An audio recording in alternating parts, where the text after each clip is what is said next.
ఇది ఇరాన్లో ముర్దాబాద్ ముర్దాబాద్ అని చెప్పేసి భారతదేశం జెండా, ఇజ్రాయెల్ జెండా, అమెరికా జెండా, ఈ 3 దేశాల జెండాని ఇప్పుడు వాళ్ళు అక్కడ తగలబెట్టేశారు. సరే, ఇజ్రాయెల్ అమెరికా అంటే ఇప్పుడు వాళ్ళ మీద యుద్ధాలు చేస్తారు కాబట్టి వాళ్ళకి శత్రుత్వం ఉంది కాబట్టి ఓకే.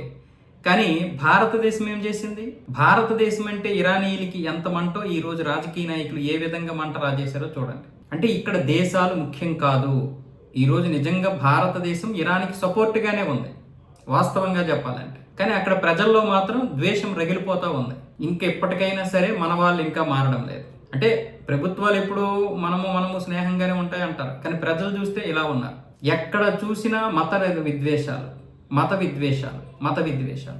అదే మన ఉనికి కోసం, మన ధర్మం కోసం, మనం ధర్మాన్ని కాపాడుకోవడం కోసం మాట్లాడితే మాత్రం మళ్ళీ మనల్ని మతోన్మాదులు అంటున్నారు.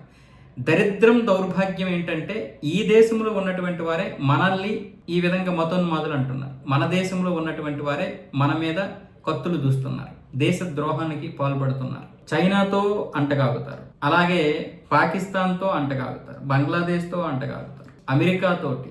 ఇలా భారతదేశానికి వ్యతిరేకంగా ఉన్నటువంటి టర్కీ, ఇరాను, మిగతా అన్ని దేశాలతో కూడా వీళ్ళకి సంబంధాలు ఉంటాయి, సత్సంబంధాలు ఉంటాయి. అంటే వ్యక్తిగతంగా ఉంటాయి, వ్యవస్థగతంగా ఉంటాయి. దేశాన్ని ఏ విధంగా కుట్ర చేసి బదనాం చేయాలనేది వీళ్ళందరూ సపరేట్గా ఒక పెద్ద ఇదే ఉంటుంది.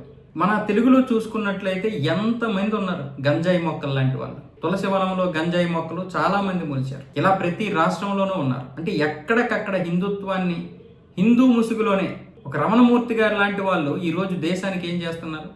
హిందూ ముసుగు వేసుకున్నటువంటి రమణమూర్తి గారు ఈరోజు హిందువులు దూషించినట్టుగా మరి ఇంకెవరూ దూషించరు. నిజంగా ఆయన అంత ఇదైతే ఆయన నిజమైనటువంటి ఏదైతే ఒక ఇది ఉంటుందో దాన్నే ధరించవచ్చుగా. ఈరోజు తులసి సంధు చెప్తోంది, నేను ఎప్పుడూ కూడా హిందువులకి వ్యతిరేకంగా మాట్లాడలేదని. కానీ ఆవిడ మాట్లాడితే, ఒక వీడియో చేస్తే 90% హిందూ ద్వేషంతోనే చేస్తుంది. రావణ్ లాంటి వాడికి, అమ్మాయిలు మోసం చేసినటువంటి అలాంటి వాడికి సపోర్ట్గా వీడియోలు చేస్తుందంటే ఏమనాలి? మళ్ళీ వచ్చేసి హిందువులకి నేను సపోర్ట్గా మాట్లాడతాను తప్ప ఏ రోజు కూడా నేను హిందూ ద్వేషగా నేను ఏ రోజు వీడియోలు చేయలేదు అంటుంది. ఇలా ప్రకాష్ రాజు లాంటి వాళ్ళు ఎంతోమంది ఈ దేశంలో దేశ ద్రోహానికి పాల్పడుతూ ఉన్నారు. ప్రశ్నించడం తప్పు కాదు, కానీ అందులో ప్రతి నిమిషం కూడా, నిమిషానికి 100 సార్లు హిందువుల మీద ద్వేషం మాత్రమే ఉంటుంటే వీళ్ళు ఎందుకు ఇలాంటి ముసుగులు వేసుకున్నారో అర్థం కావడం లేదు. ఇరాన్లో ఇంత జరగడానికి కారణం కూడా ఇలాంటి వాళ్ళే కారణం. మళ్ళీ ఏమైనంటే పడి ఏడుస్తూ ఉంటారు. ఈ దేశంలో ఒక ఆటో డ్రైవర్ తన కొటేషన్ నిర్భయంగా చెప్పుకోలేడు, రాసుకోలేడు. మనం అలాంటి పరిస్థితులు, అలాంటి దౌర్భాగ్యమైనటువంటి పరిస్థితుల్లో మనం ఉన్నాం.